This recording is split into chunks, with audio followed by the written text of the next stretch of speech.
It was as deadly as it was beautiful. The aircraft of choice for America's ace of aces. It was the best damn airplane ever built. As far as I am concerned, it was like flying a Cadillac automobile. It gained an unparalleled reputation as the most versatile and lethal combat aircraft of its day. It was the Lockheed P-38, nicknamed the Lightning. It was just an aviator's dream to fly in a P-38. It made the war in the Pacific. Designed as a fighter interceptor, it was the P-38 that claimed the scalp of Japan's most celebrated military strategist, Admiral Yamamoto, the mastermind behind the attack on Pearl Harbor.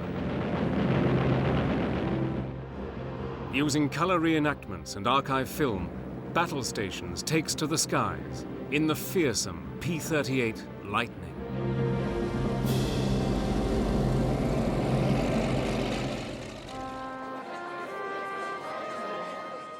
As the Wall Street crash of 1929 plunged the US into the Great Depression, its effects were felt worldwide. Japan, heavily dependent on foreign trade, was severely affected. The resulting economic crisis spawned nationalist groups, and the country focused on relieving its domestic troubles by colonizing her Asian neighbors. As Japan emerged as a key power in the region, rivalry with the United States over commercial and territorial interests grew, bringing the risk of confrontation. Japan's aggressive expansion in the region was spearheaded by its sophisticated monowing fighters. America's Air Corps, equipped with obsolete biplanes, needed to modernize, and quickly. In February 1937, the US Army Air Corps issued proposal number X-608, calling for an advanced pursuit interceptor aircraft that would be able to perform at previously unheard of levels. We had very few planes that could keep up with the speed of the German planes or even the Japanese planes, so they needed something that would be able to be competitive. The specification called for a desired speed of 400 miles per hour, 100 miles per hour faster than any other military aeroplane of the day, and able to operate efficiently at altitudes of 20,000 feet or more. It would be armed with a 20-millimeter cannon. It was an ambitious proposal. 6 contractors, among them Lockheed, submitted designs. A senior figure of Lockheed's design team was a man who would become a legend. Clarence Kelly Johnson had joined the company in 1933. Recognized as being a precocious talent, Kelly was given free rein to design an aircraft that fitted the specification. Realizing that a single-engine aircraft could not possibly match the performance required, Johnson focused his attention on a twin-engine design. Kelly's initial concepts for the new fighter covered a range of configurations, but he finally decided on a profile with twin booms to accommodate the engines, with the pilot and guns in a central nacelle.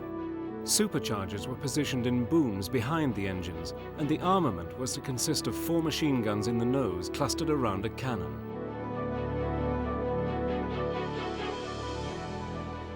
It's really a beautiful-looking machine. Very impressive, couple of big engines, lots of firepower, all of it in the nose, which would be very impressive if you're on the wrong end of it. It was a visionary design. He created something that hadn't even been conceptualized in other areas, and the P-38 was a total radical design. Johnson's work paid off. Lockheed won the contract for an experimental prototype. In June 1937, the prototype designated XP-38 went into production.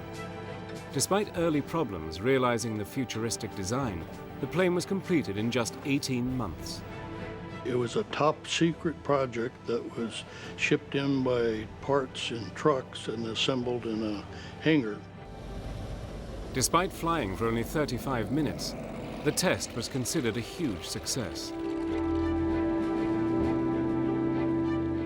Impressed, the US Army Air Corps decided to go after Howard Hughes' transcontinental speed record and Lieutenant Benjamin Kelsey was ordered to fly the prototype from Marchfield, California to Mitchell Field, New York, as fast as he could.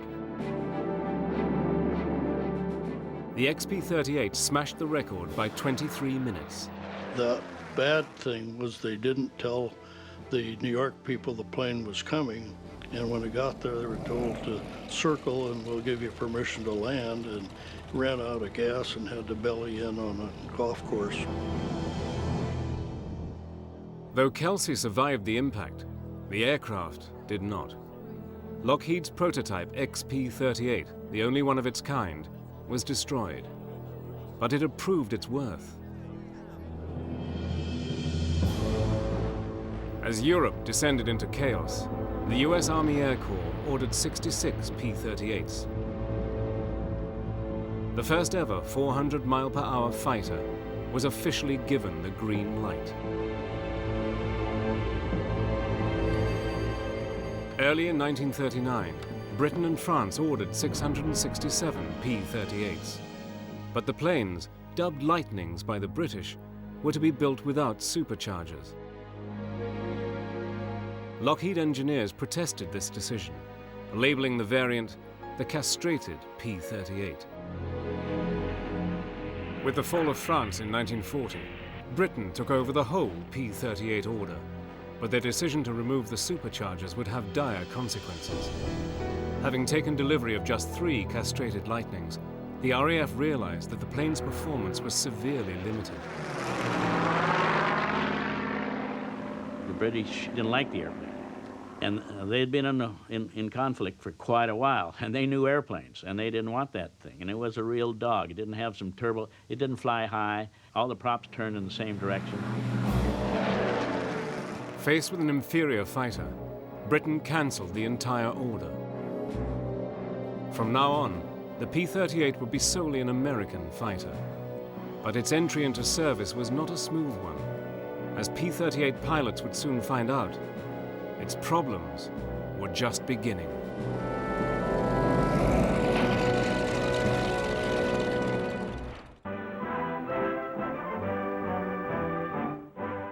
As America's new P-38s rolled off the production line, serious problems began to emerge.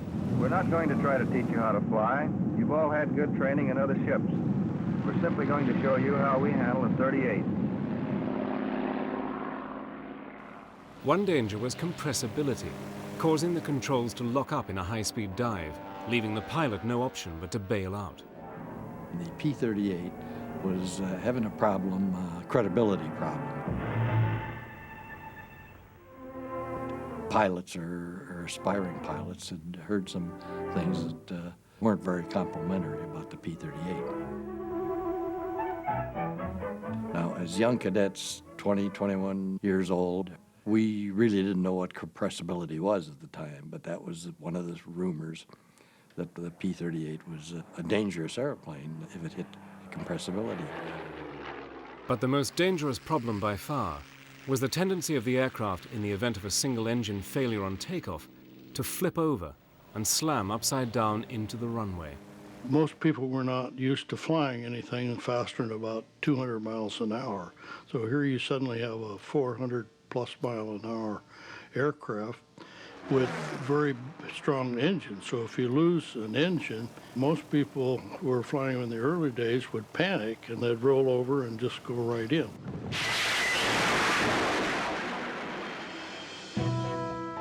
Modifications to the P-38s followed. The plane's Allison engines underwent a structural redesign, and outward-turning props were added to reduce the effects of torque. These modifications would make the plane more stable during flight. And in an effort to combat the P-38's image problems, Tony LeVere, Lockheed's chief test pilot, was drafted in to help. They had some bad rumors out about the aircraft wasn't a safe airplane to fly and so forth. And Tony come by and give us a demonstration of the P-38. I saw him fly on single engine and do slow rolls, do everything that you'd want to do with a single engine aircraft, and he did it on one engine and had one dead. And I think that was a real selling factor as far as I was concerned. During the spring of 1941, the credibility of the P-38 was slowly being restored. But Kelly's fighter, like the United States, was not yet ready for war. But on the morning of December the 7th, 1941, everything changed.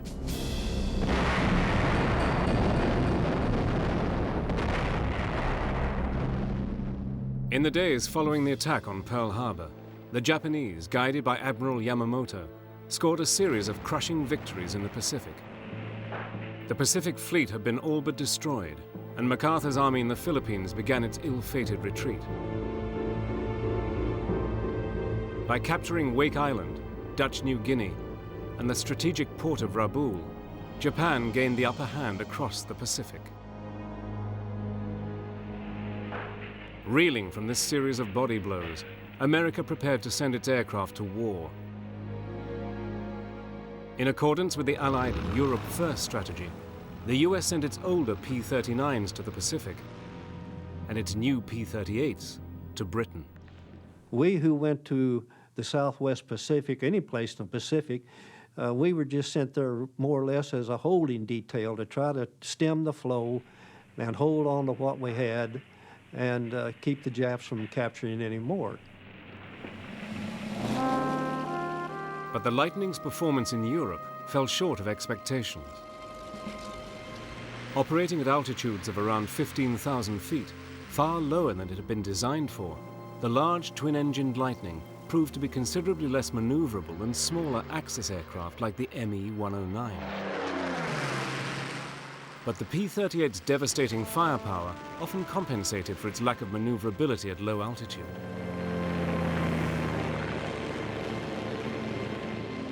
Now, the US Air Force looked for a high-altitude role for its P-38s in Europe. They soon found one. 99 P-38s were modified for photo reconnaissance missions.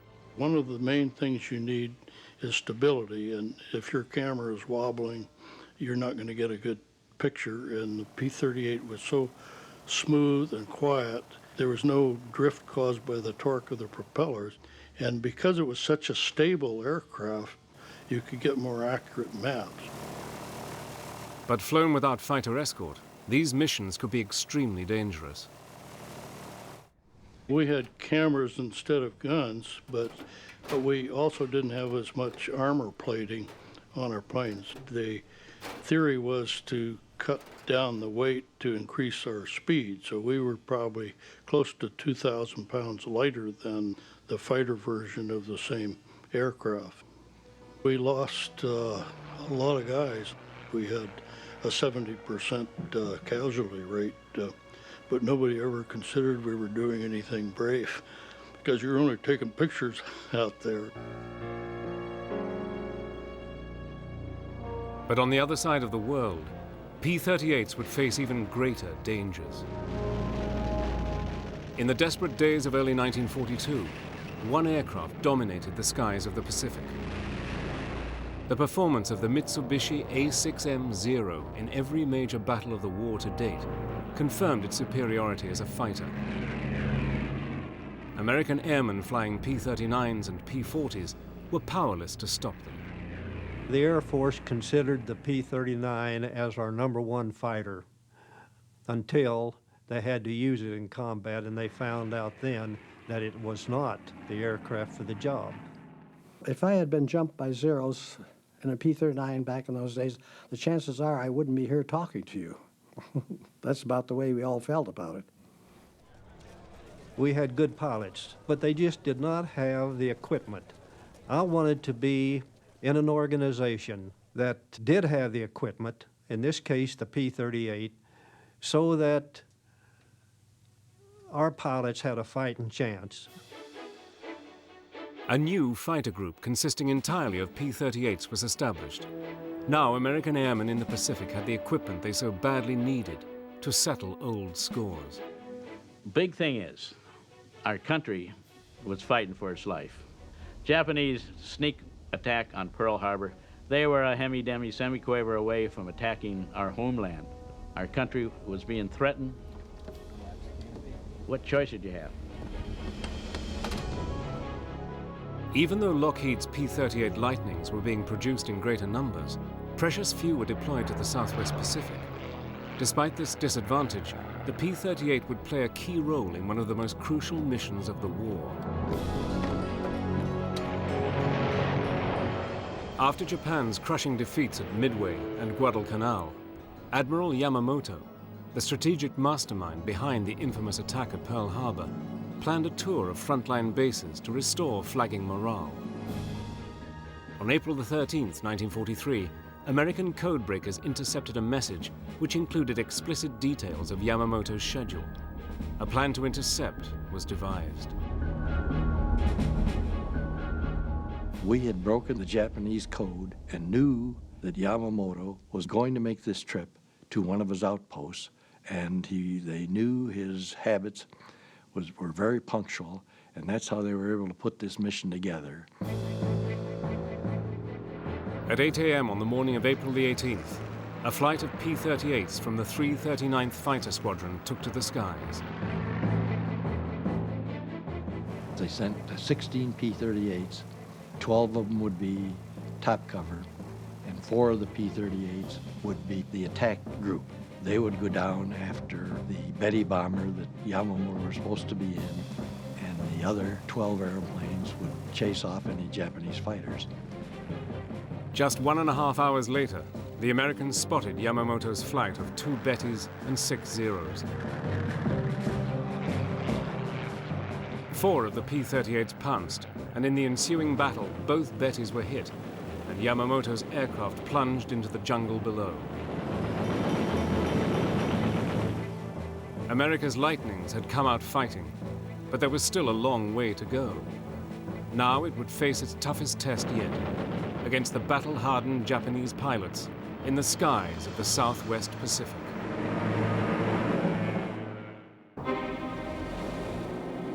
With the death of Japan's leading admiral, America launched an all-out offensive against Japanese air power in the South Pacific. The enemy's advance had been halted. Now the United States Army Air Force would fight back.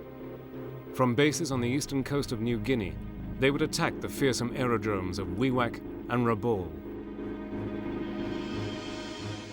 The swiftest and most effective means of gaining control of the air was to bomb Japanese airfields, to destroy as many planes on the ground as possible. Such daylight strikes could only be accomplished with a fighter escort, and the only plane in the Allied arsenal with the range to escort the bombers was the P-38. For many of the pilots of the newly established 475th Fighter Group in New Guinea, it would be their first taste of combat.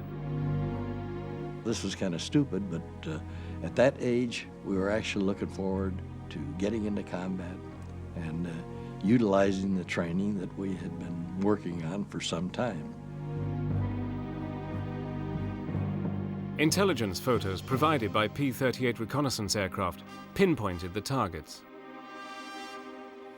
We had a 5th Air Force a briefing where the command would get up and brief the desires and give us a plan, and it was to send the B-25s in low with P-38 cover and destroy the targets.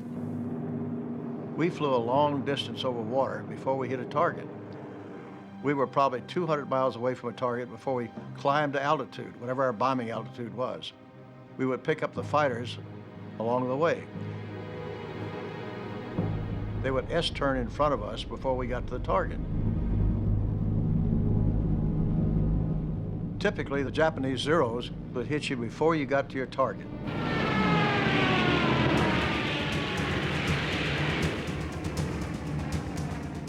You may see 50, 100 fighters swarming up from below in every direction. You know, they're all climbing, they're headed for the bombers.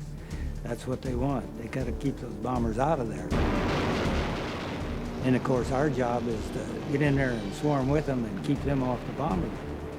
And that's about what it looks like. If you've ever seen a person getting hit by a swarm of bees, that is what it looks like when you get in combat. Because you got airplanes coming in from every direction, your own, yours, enemies, everybody.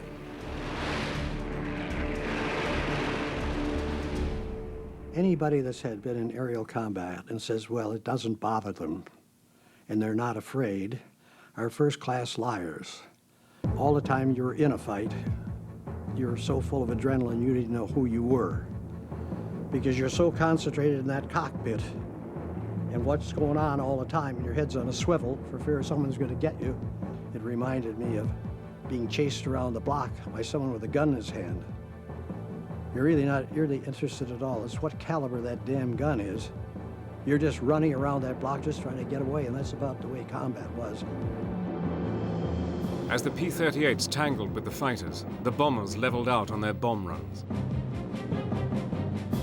When you're flying in formation over a target, you can't vary because you had 6 planes in a formation, 3 in one formation and 3 lower. You had to keep in your formation before you dropped your bombs. So you couldn't veer off to the right or the left as you saw these bullets coming. So you had to fly and watch these tracers hitting towards your plane. Flying at low level, the B-25s dropped parafragmentation bombs, each capable of tearing aircraft and personnel to pieces. The B-24's 1,000-pound bombs destroyed the runways, depriving the Japanese of any opportunity to fly in replacements.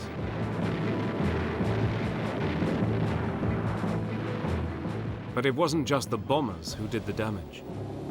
As you're out there, everybody's yelling at you, Jake, that's mine. Each guy was trying to pick off a plane of his own. And I got behind one. The first time I fired those guns, it just about blew that plane right off the map of the world. It just practically exploded as it went over the top of me. Parts were flying all over the place.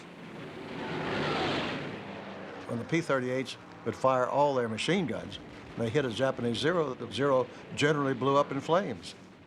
That was the end of it. I was just amazed. It just tore holes all the way up there, and when it hit the winglet, the wing flew off, the engine and all. And of course, he rolled over and went in. That was close enough that I realized that 20 millimeter in that nose was so destructive. Throughout August 1943, pilots of the 475th Fighter Group flew hundreds of sorties to Wewak, destroying 41 enemy aircraft for the loss of only 3 Lightnings.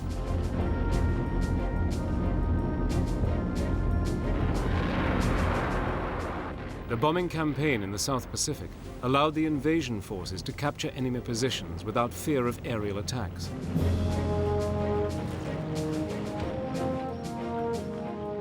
As the Japanese retreated, the US Army Air Force advanced, occupying the bases that they had so mercilessly bombed. It might take them 3 or 4 days to get it cleaned out an area to where we could get in after we'd blown everything to pieces. The engineers went in and laid down a runway that we could use. They'd go in there and have a base cleaned out and a strip put in, and in a couple of weeks, it was unreal. There was a bulldozing off of aircraft that were laying all over the place. And when we went into Alandia, man, there were piles 50 feet high of Japanese aircraft that they just bulldozed into a pile. Everything was destroyed. Of course, we lived in tents. Everything was a tent. I mean, the mess hall was a tent, your quarters were a tent, your ops office was a tent. Everything was rolled up and packed. Despite the difficult conditions, there was no respite for the pilots. Operating from these forward bases, the P-38 squadrons were in the vanguard of the advance in the Pacific.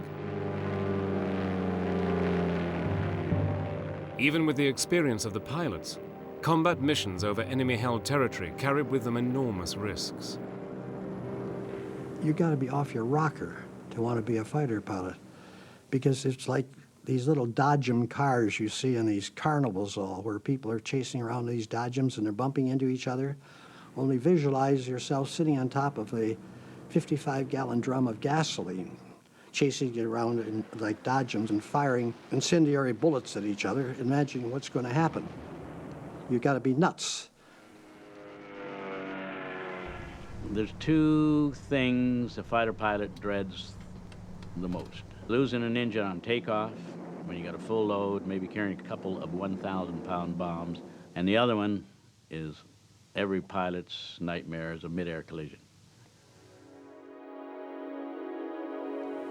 I just happened to look off to my left, and my God, here's a P-38 staring me in the face, right there, staring me in the face. So I just shoved everything forward. As I did, I got hit. It was like being hit by a Mack truck. And the plane started flipping all over the sky, doing all kind of crazy stuff. So the first thing, of course, I try to do is get out of this airplane.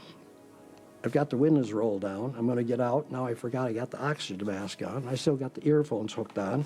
And the meantime, the plane is flopping around, not doing too well. We were always told, don't jump out. Because if we do, and that stabilizer, horizontal stabilizer back there hits you, it'll break your neck or break your back and you're dead. So the objective was to try to get out on a wing and slide down a wing so you'd slide underneath that stabilizer. So I finally worked my way down, get onto the wing. Down I went, pulled the ripcord, and bingo, opens the chute. It no sooner opened than here come two Jap fighters after me.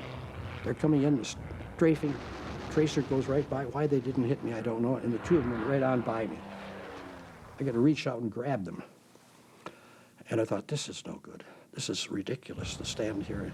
That's a terrible feeling to hang in a chute and seeing somebody like that coming in. So I climbed the shroud lines to dump the chute, which I did. I dumped it. Got the hell out of there. Down I go. Next thing I know, I'm almost on top of the tree, so I let go of the chute again, and thank God it opened. Boom. She opened up again, and just as she opened up, I hit the trees. I remember just trying to kick my legs up underneath me. Just as I did, I hit the ground and busted the right knee, which wasn't too swift. I was behind Jap lines, and I thought, oh boy, I could hear the fighting going on. Fighting against the Japanese in the South Pacific, if you went down, your chances of returning to base was almost nil. They just didn't get back over there. Defying the odds, Lieutenant Jake Jekyll survived, and after 10 days in the jungle behind enemy lines, was eventually picked up by a Navy PBY Catalina.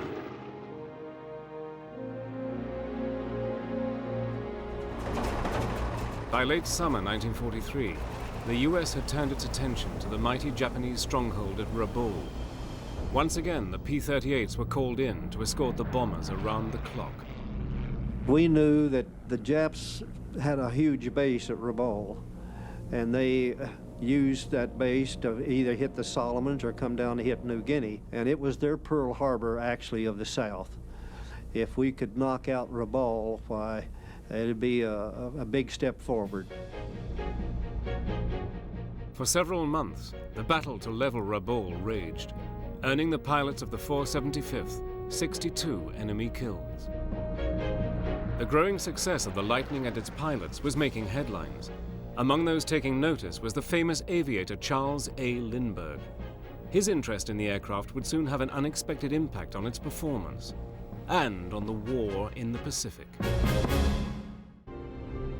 The P-38's formidable drive up through New Guinea had attracted the attention of America's lone eagle, Charles Augustus Lindbergh. In 1927, Lindbergh's solo transatlantic flight had delighted the world. Only months before America entered the war, the famous aviator, a firm isolationist, had resigned his colonelcy in the Army Air Corps Reserve. Now, eager to fly, Lindbergh had sought reinstatement, but Roosevelt's administration had refused. In June 1944, without the knowledge of the White House, Lindbergh visited the 475th Fighter Group. He was curious to find out more about America's only twin-engine fighter, an aircraft he had never flown. He was a consultant to design a twin-engine fighter for the Navy. And he was always asking questions, what do you like about a twin-engine fighter? What kind of armament do you like, you know? What range do you think it off? What kind of combat ability? He wanted to know all the answers. Almost immediately, Lindbergh discovered a crucial variable that would affect the performance of the P-38.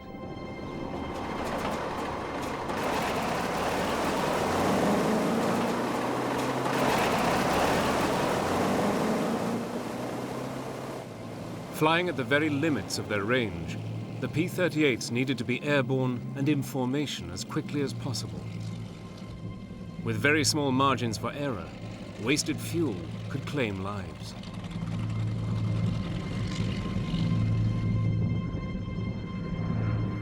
We poured the coal on and started taking off on this mission, and I get almost all the way around. I look down there, and there's an airplane on the runway blocking everybody.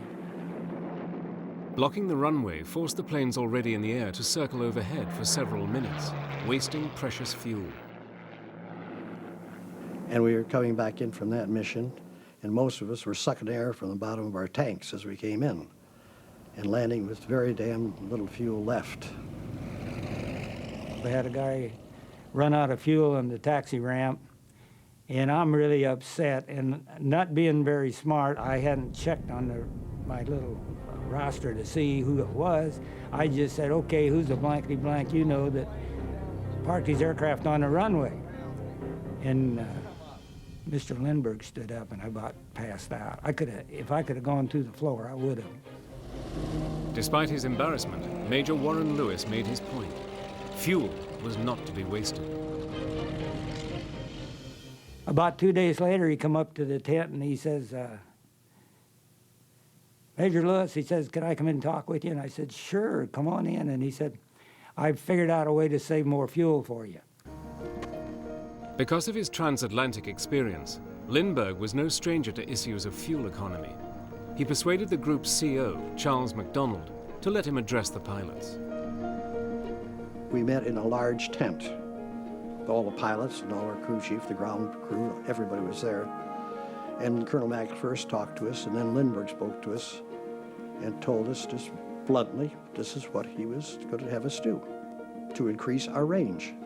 And he said, we checked the tech order, and we can cut the RPM down to 1,400 RPM and use 30 inches of mercury and probably save maybe 50 to 100 gallons of fuel on a mission. Of course, when our crew chiefs and all our line chiefs all heard this, they thought, oh, come on, it'll wreck the engine. It says burn the engines out. This is a dumb thing to do. But how are you going to tell a man like Lindbergh what's dumb? What you think?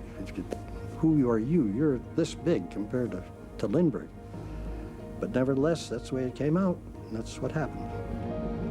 There were some really bitter questions towards Lindbergh, questioning his theories. And Lindbergh finally shut everybody up by saying, boys, I am willing to fly with you under the conditions which I have outlined. And it was as simple as that. You can't fault somebody that is willing to go on the mission. He's not telling you what to do and then won't go with you. He was willing to prove the theories along with us. Lindbergh was assigned a P-38, in which to test his theory. And he only flew that thing, and he flew it in some mannerism that he was able to pull it back and do this and get much better mileage, if you want to call it, that we were getting. And after the 2 weeks or so, they tore the engines apart, and amazed, not a damn thing wrong with them. We did it on the next mission, and some guys had as much as 80 gallons more landing than we ever had.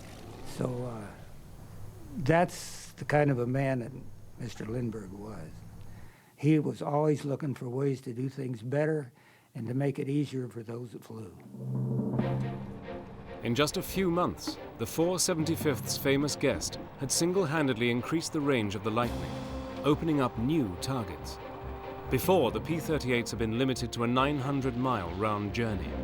Now, they could fly a staggering 1,800 miles. We were good for 6 to 6.5 hours was our average range prior to Lindbergh coming over. And after he had spent that 3 or 4 months with us, our range was anywhere from 12 to 14 hours if we had to go that long. Lindbergh, a civilian observer, had already taught the P-38 pilots how to double their range, but he was hungry for combat. In July, he got his chance. Flying unauthorized on a patrol with the 475th, he shot down an enemy aircraft. Lindbergh had his kill, but in so doing had broken his strict observer status. Fearful that the high-profile civilian would be killed in combat, a public relations disaster, the government immediately recalled him. Lindbergh's war was over, but his contribution was not. On October the 14th, 1944, P-38s from the 475th flew an astonishing 1,800 miles to attack Balikpapan in Borneo, the hub of Japan's oil production in the Pacific. The long-range attack, made possible by Limburg settings, stunned the Japanese, tipping the balance of power like nothing before. If I had to name one person who contributed more to the war in the Pacific, I can honestly say it was Charles Lindbergh, a civilian, because he showed our pilots how to shift the aircraft into overdrive, so to speak. Now the P-38, with its unrivaled range, prepared for the final assault on the Philippines.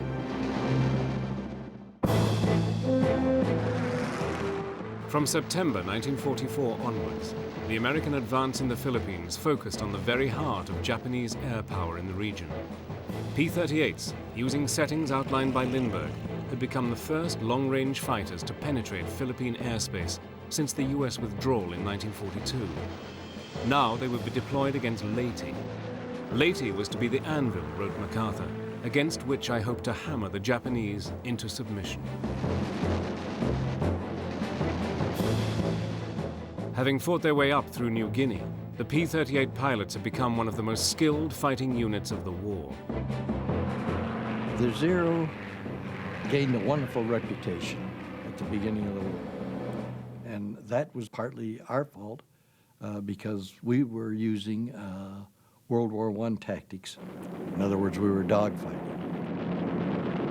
The idea of the so-called dogfight stuff that went on in World War I, of one plane against the other plane, was a no-no as far as we were concerned. And fellows that broke out of the squadron after a Jap plane all by himself, usually he caught royal hell when we got back on the ground again, because that was not the idea.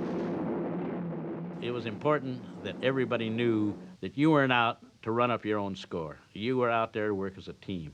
And that's one of the things, one of the big reasons in my judgment, in addition to superior equipment that we had over the Japanese, was our tactics. We tried to maintain 300 miles an hour and never tried to climb or turn with the Jap airplane, because they could out-climb and out-turn you. And so you went away from them and then turned around and come back and took another shot. And that discouraged the hell out of them. You kept a very high airspeed. You made passes at them, and they were always the hunted, and we were the hunters. In the Philippines, Major Thomas B. Maguire scored the group's first kill of the campaign, his 25th of the war, making him the leading ace of the group. He was such a great shot. He didn't need a gun sight. He just aimed the airplane and shot people down. And he was probably the best, in my estimation, the best pilot that ever flew a P-38. Tommy was driven by a fierce, aggressive, strong attitude toward being a world's greatest fighter pilot. And he was going to make it no matter how he did it. And he was a great fighter pilot. This guy could shoot. But leading the charge in the Philippines was the group's CO, Major Charles MacDonald. Every time we had the toughest mission coming up, our first mission said to Rabaul, who led us was Colonel Mack. He wasn't a desk operator sitting back and say, you guys do this, you guys take that machine gun desk and that kind of stuff. Colonel Mack led us. When we first went into Wewak, Colonel Mack led us. When we first went back, the first missions we made to the Philippines all the way from New Guinea, who led us? Colonel Mack led us. Oh, he was a terrific leader. That was one of his attributes. He was a great planner, and he was a great fighter pilot. Some people are just natural hunters, you know, and these were hunters of aircraft. In the autumn of 1944, the US Marines stormed ashore at Leyte. As almost 20,000 US troops from the 6th Army toughed it out to take and secure the heavily defended island airstrips, P-38s played a key role, strafing troop barges in support of the ground operations.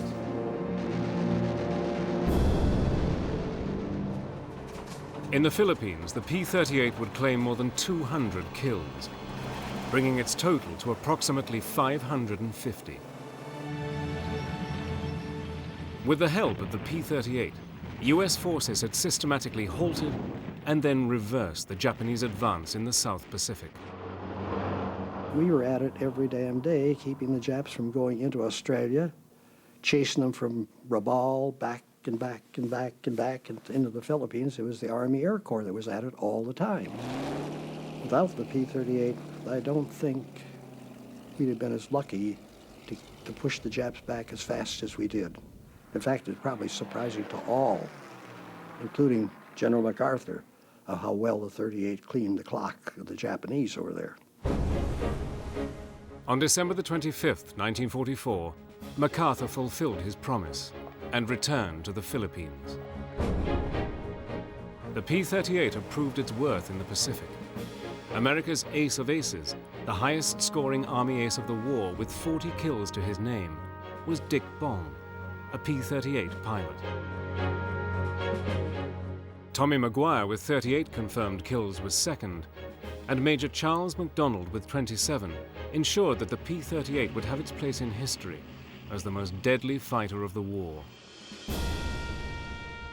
As final preparations were made for the invasion of the Japanese home islands, the P-38s remained at the heart of the Allied stranglehold on Japan herself.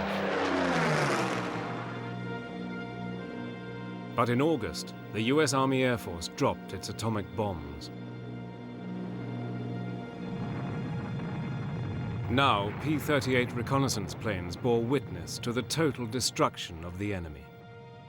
We were up at about 18,000 feet, and we could see it for probably 8-10 miles before it got there.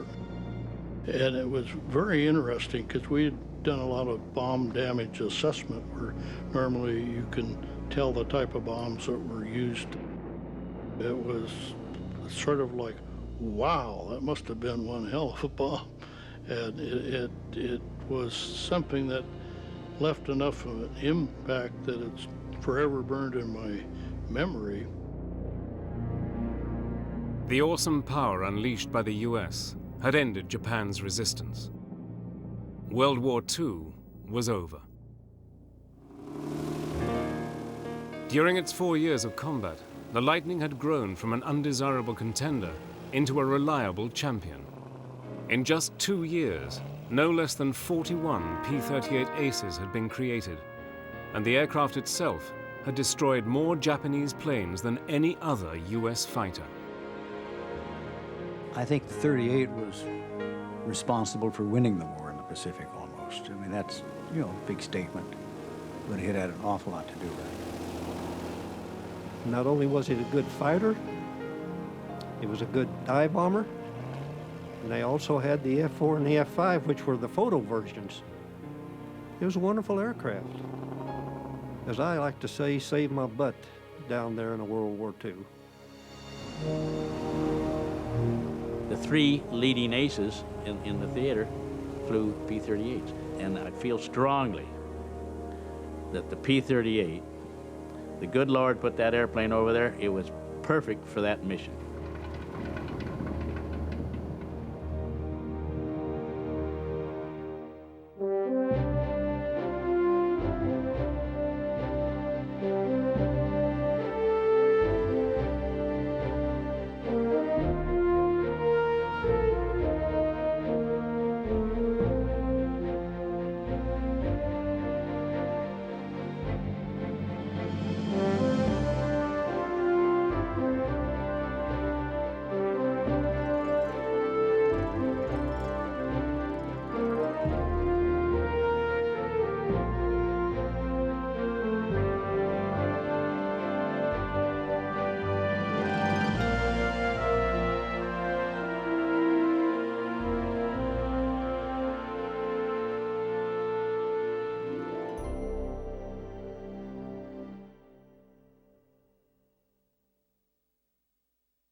We're talking about flying over water and flying over jungle and what happens to you when you go down. Well, I went down once. It was on December the 18th, 1943, a very dismal day for me. And I spot a Jap going by, and I'm peeling in behind him, and I think, I'm going to get this character. He's got goner. And as I look back to see if my guys are there, Pete and all of them, they're all back there. I just happen to look off to my left, and my God, here's a P-38 staring me in the face, right there, staring me in the face. So I just shoved everything forward. As I did, I got hit. It was like being hit by a Mack truck. Out I went, pulled the ripcord, and bingo, opens the chute. This is a chute I thought I'd carried with me from Tallahassee, Florida, when we were first assigned the chute. Brought it with us overseas, carried it in different squadrons, took your chute with you. It was like your buddy. When this thing opened, it says U.S. Navy. Now, where the hell that U.S. Navy chute came from, I do not know, but that's what it said.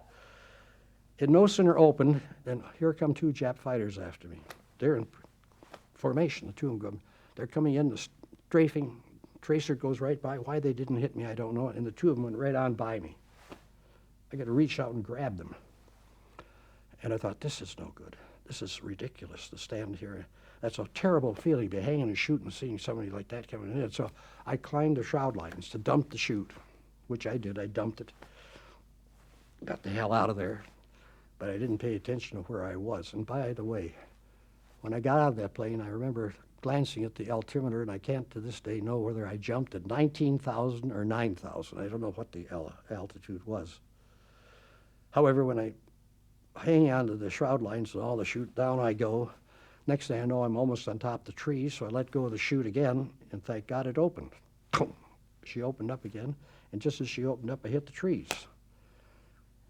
And again, thank goodness I didn't hit in the center of a tree. I hit where I went through the branches and all of the tree.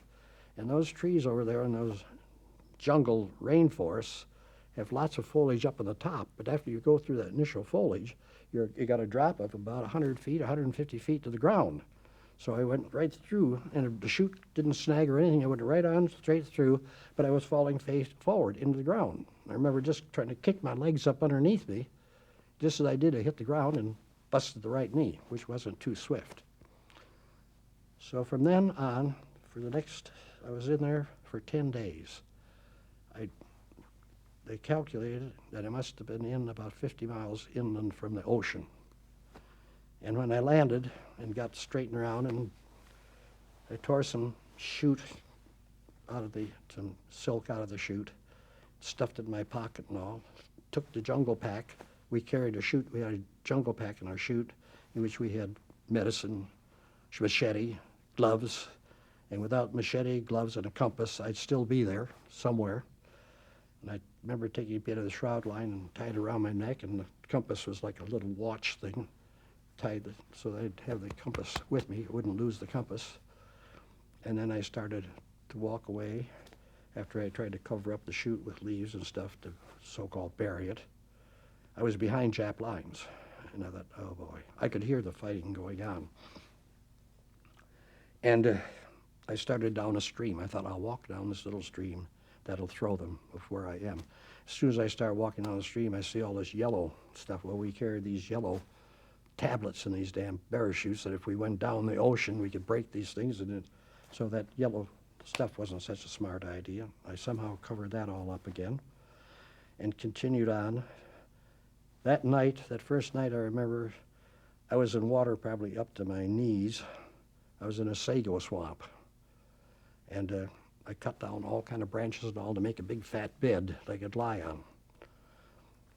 You have never seen mosquitoes until you've lived in New Guinea or New Britain. I was in New Britain. Now I'm 150 miles away from Doberdura, where we took off, over into New Britain.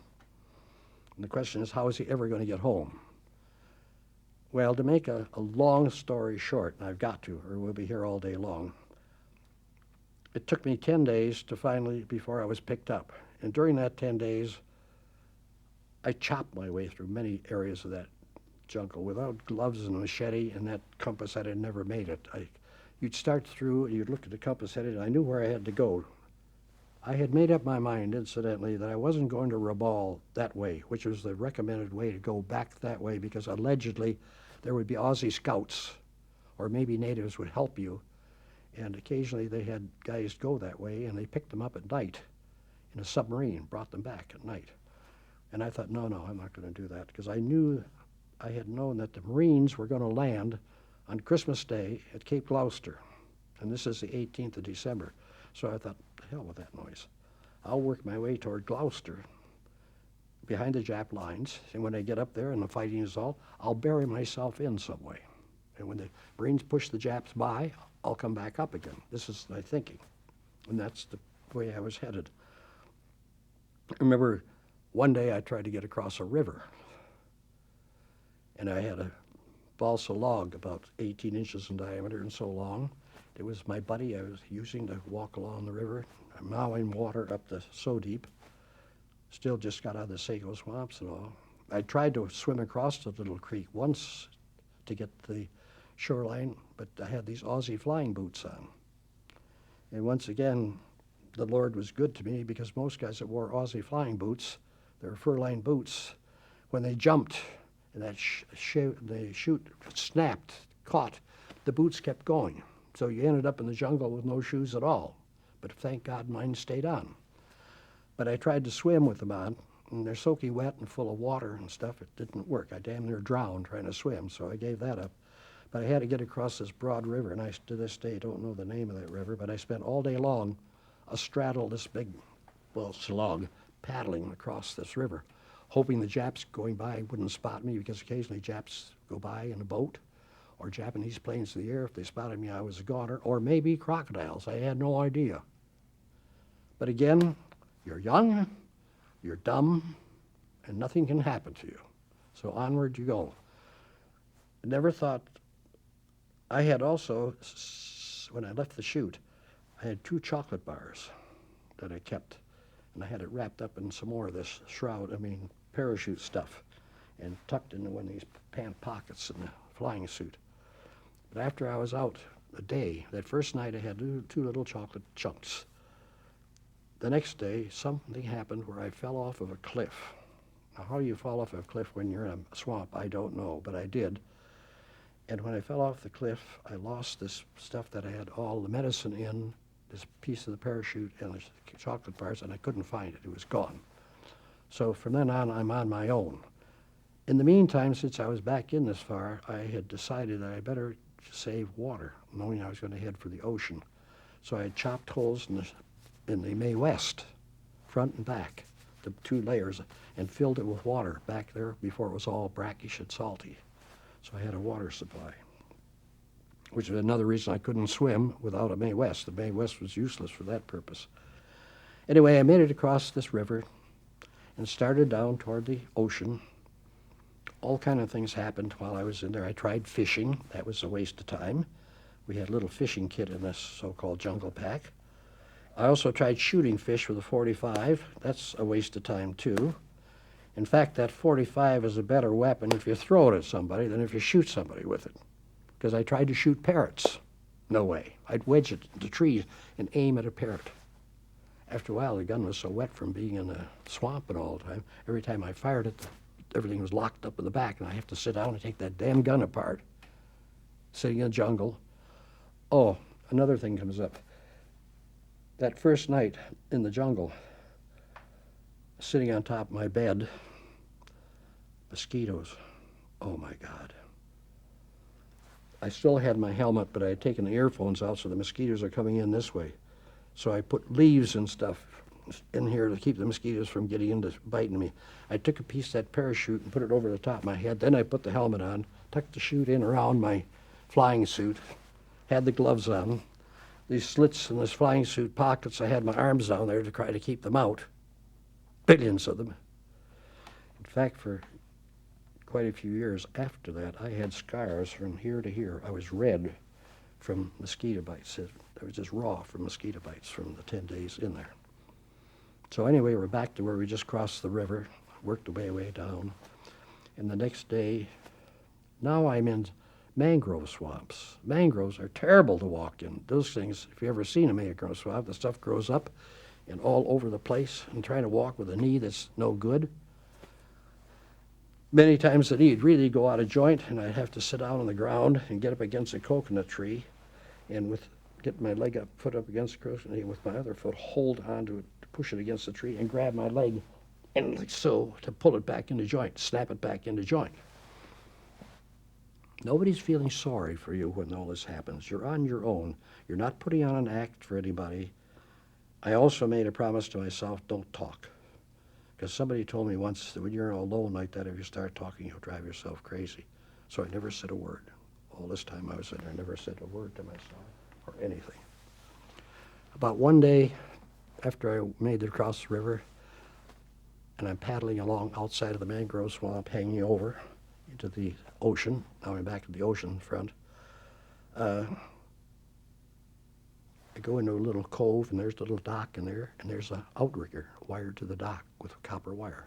You knew damn well the Japanese had done it. In fact, I knew it because the Japs would go by, and when I was on my log, I'd have to hide underneath the mangrove stuff while the Japs went by, and I'd come back out again and blah, blah, blah.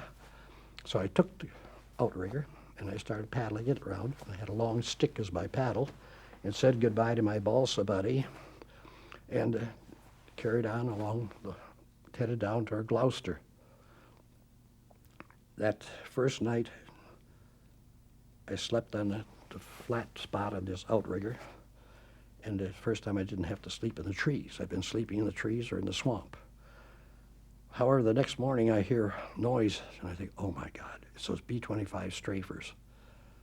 These guys came down the shorelines every day, just about dawn every day when we were over there. They shot up anything that was in the front, into anything. Sugar Charlies, native boats, anything else, just blast them all. These B-25s had anywhere from 8 to 12 50s mounted on their front wings and cannons and everything else. And I thought, they're going to get me. What am I going to do? And I heard them coming in. And just as they came close, I knew I was going to be in trouble. I dove off of that outrigger and made myself swim down as deep as I could possibly swim. And I heard them going on. I could hear the goddamn bullets, stuff hitting the water and all. Sounded like hell, wild. And finally I came back up again. They were gone, and they had shot the whole deck and everything off of this outrigger. Good thing I did what I did, and I carried on. And one more day comes up, and I think to myself, by now I've run out of water. And I've been, in fact, rinsing my mouth out of salt water for about a day or two. I thought, today if I don't get picked up, I've got to go back inside. I've got to get something to eat, and I've got to get water. I thought I've got to get off this thing and go back into the jungle again if I don't get picked up today. Yeah, while I'm thinking this way, I hear a plane coming up behind me. I think, oh my God. So I once again trying to shove this outrigger underneath the mangrove and all that. I thought, wait, that's not a Jap plane. And I look back, and it's a Catalina flying boat. And these guys, as they approached, I'd taken all my clothes off because I was been soaking wet for days. I looked like a big chunk of cottage cheese is what it looked like. So I'm out there trying to get dry. And I got my flying suit off, the Mae West is off and all that kind of stuff. And when they fly over, and these guys in the Catalina are waving at me out the blisters, those big glass blisters they had on them. They're waving at me, and I grabbed the Mae West and shook it at them, thinking they'll know it's a pilot with they won't think I'm a native. So the plane, I see the plane go on and on and on off in the distance, and it turns inland. I thought, fine, they're going to come and get me. So I start paddling away from shore with a stick, paddle, thinking they're going to land out there and pick me up. I get out so far, and I can't see them. I don't hear them anymore. And I think, wait a minute, there's an offshore wind, and it starts to move me offshore. And I thought, this is no good if I end up in the ocean. So I paddle again. I'm paddling back, madly paddling back to get back to shore. And just about the time I get back to shore, I hear engines again. And I look around, and here's this Catalina. It had landed out there somewhere and is taxiing toward me. And they got a guy standing on each wingtip, directing the pilot through the coral reefs so that he doesn't crack up the cat coming through the coral reef. So once again, I turn around and paddle out I go, and they get me.